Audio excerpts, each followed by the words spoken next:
नमस्कार मंडळी, गेम माझा चॅनलवर तुमचं पुन्हा एकदा स्वागत आहे. आणि आज आपल्या स्टुडिओमध्ये तुम्हाला अशी फुलं आणि खूप सारी हिरवळ दिसत असेल, कारण का आज आपल्या स्टुडिओवर प्रख्यात सुप्रसिद्ध कवी चोळकर हे आज आलेले आहेत. आणि आज आपण त्यांचे सर काय झालं, काय बघताय तुम्ही? नाही, तुम्ही म्हणालात की फुलं आणि हिरवळ पसरली आहे, पण हिरवळ वगैरे तर इथं कुठं काही दिसत नाही. नाही सर, मी त्या हिरवळीबद्दल बोलत नव्हतो, मी आपल्या कवितांबद्दल बोलत होतो की आपल्या कवितांनी मनाला जी हिरवळ म्हणजे अच्छा अच्छा, म्हणजे तुम्ही माझं कौतुक करत होता. हो हो हो हो हो, तसं समजा वाटलंच तर. पण सर, मला इंटरव्ह्यू चालू करण्याच्या अगोदर माझी एक शंका आहे, माझी एक क्वेरी आहे सर, की मला कळलं नाही आतापर्यंत की ही पेन्सिल तुम्ही अशी का लावली वर?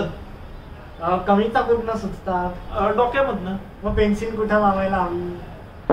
नाही सर, पण काय लॉजिक, ठीक आहे, काय हरकत नाहीये. मी माझ्या पहिल्या प्रश्नाकडे वळतो सर, की मला जाणून घ्यायचं आहे सर की आपण ज्या कविता बनवतो त्याचा पाया काय असतो आणि त्याच्या मागची भावना काय असते सर? प्रेम. अच्छा, म्हणजे प्रेमावर तुम्ही कविता बनवता, तर आम्हाला पहिली कविता तुम्ही प्रेमाबद्दलची ऐकू शकता का सर? ऐकू, आम्ही सर्व इच्छुक आहोत. कवी चोळकर म्हणजे अर्थात मीच. कविता ही जी लिहिली होती पहिली, ती लिहिली होती 2001 साली. कवितेचं नाव मिळाला मोका म्हणून दिला झोका. मिळाला मोका म्हणून दिला झोका. मिळाला मला प्रेमाचा मोका म्हणून दिला मी झोका. मिळाला मला प्रेमाचा मोका म्हणून दिला मी झोका. 3-4 दिवसांनी बेदम ठोका. अहो, काय काय बोलता तुम्ही? कुठली कविता, काय चॅनल, काय बेस आहे? म्हणजे तिच्या वडिलांनी व भावानी त्या प्रियकराला दिला बेदम ठोका. अच्छा, प्रियकराला. पण तो प्रियकर कोण आहे? मीच. तुम्हीच? तुम्हाला ठोका दिला? पण कुठं दिला ठोका तुम्हाला? तुम्हाला माझे दात दिसत आहेत? हो, दिसत आहेत. तुम्हाला माझे वरचे ओठ दिसत आहेत? नाही. अच्छा, तिथं ठोका मिळालेला आहे. पण ठीक आहे ठीक आहे, काय हरकत नाहीये, काय हरकत नाहीये. मी सरांना पुढच्या प्रश्नाकडे. फोन आला. हॅलो. हा, गचा गचा पचा पचा. गचा गचा पचा पचा. सर, तुम्ही काय गचा गचा पचा पचा शब्द तुम्ही रचा. हा, गचा गचा पचा पचा शब्द तुम्ही रचा. ठीक. सर, हे काय होतं? म्हणजे कविता पण पूर्ण झाली आणि काय म्हणजे गचा गचा पचा पचा शब्द तुम्ही रचा. मी त्यांना हुक लाईन दिली आणि पुढे सांगितलं ना, शब्द तुम्ही रचा. त्यांच्यावर मी काम सोपवलं, त्यांना हुक लाईन दिली मी. नाही, मला हुकल्यासारखं व्हायला लागलेलं आहे, मला हुकल्यासारखं व्हायला. काय हरकत नाही, मी माझ्या पुढच्या प्रश्नाकडे होतो सर. मला तुम्हाला असं विचारायचं की तुम्ही आज एवढ्या कविता तयार केलेल्या आहात, एवढ्या तुमच्या कविता प्रसिद्ध झालेल्या आहेत, तर त्या तुम्ही कुठं तुम्हाला सुचतात आणि कुठं तुम्ही त्याच्यावर काम करता सर?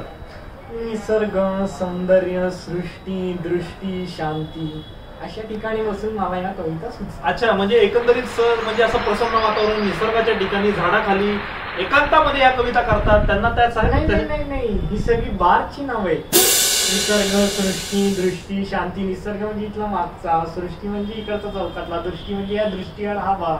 ही सगळी बार. सर, तुम्ही काय बोलताय? हा फॅमिली शो आहे, हे चालत नाही. मी एक कलाकार आहे, मला फॅमिलीच नाहीये. नाही, बाकीच्यांना फॅमिली आहे. आणि तुमच्या अशा कविता बघून असं मला कुठं वाटत नाही की तुम्हाला फॅमिली होऊ शकते, असं मला वाटतं. मी आता कुठल्याही प्रश्नाकडे तुमच्या बाबतीत वाढला नाही, कारण तुम्हाला प्रश्न विचारणं म्हणजे मला माझी चूक वाटत आहे. तर थेट तुम्ही कविता सादर करा, थेट कविता सादर करा तुम्ही. ठीक आहे, पुढची मी कविता सादर करतोय, त्याची जी भावना आहे ती आहे प्रेम. नको नको नको, प्रेमाबद्दल नको, प्रेमाबद्दल नको. तुम्ही प्रेरणाबद्दल काहीतरी कविता द्या, लोकांना आपण प्रेरणा देऊया, त्याच्याबद्दल तुम्ही कविता सादर करा. त्याच्याबद्दल इन्स्पिरेशनल, प्रेरणादायी कविता सादर करतो. हो, ठीक आहे. पुढची प्रेरणादायी कविता जी मी सादर करतोय ती मी लिहिली होती आत्ताच. सादर करता अर्थात कवी चोळकर. तर कविता आहे, करा प्रयत्न तुम्ही चढायला. करा प्रयत्न तुम्ही चढायला, येईल थोडंफार तुम्हाला रडायला. करा प्रयत्न तुम्ही चढायला, येईल थोडंफार तुम्हाला रडायला. थोडा वेळ लागेल तुम्हाला घडायला. थोडा वेळ लागेल तुम्हाला घडायला. जर नाही जमलं तुम्हाला काही करायला, तर या आमच्या बरोबर सडायला. त्याच्यामध्ये काय प्रेरणा होती? पहिल्या 3 ओळी होत्या की ज्यांना खरंच काही आयुष्यात करायचे, पण ज्यांना काहीच करायचं नाहीये, त्यांना पण मी ऑप्शन दिला की या तुम्ही आमच्या बरोबर सडायला. सगळ्यांना मी प्रेरणा दिली. त्यांना म्हणतात प्रेरणादायी कविता. नाही, ठीक आहे, काय हरकत नाहीये, काय हरकत नाहीये. मी माझ्या आता इंटरव्ह्यू थांबवतो, खरंच मी इंटरव्ह्यू थांबवतो. मला प्लीज मला एक कविता म्हणायची शेवटची आहे. कविता आहे? हो, कविता मला म्हणायची आहे. ती मी कधीच लिहिली नव्हती. मी आता माझ्या मनातनच काय जे ठीक आहे. तुम्ही सादर करा. गेलो आहे मी विसरून, देतोस का मला लिहून. वा वा वा वा वा काय, मी तुला विचारते, गेलो आहे मी विसरून, देतोस का मला काही लिहून. याडाय का तू? इंटरव्ह्यू उठीत ना, चल. तुम्ही वेळा जेव्हा मला म्हणलात तेव्हा मला एक सुचलं की सुचली आहे मला एक कविता, ती करतो आहे मी पुढच्या भागात सादर.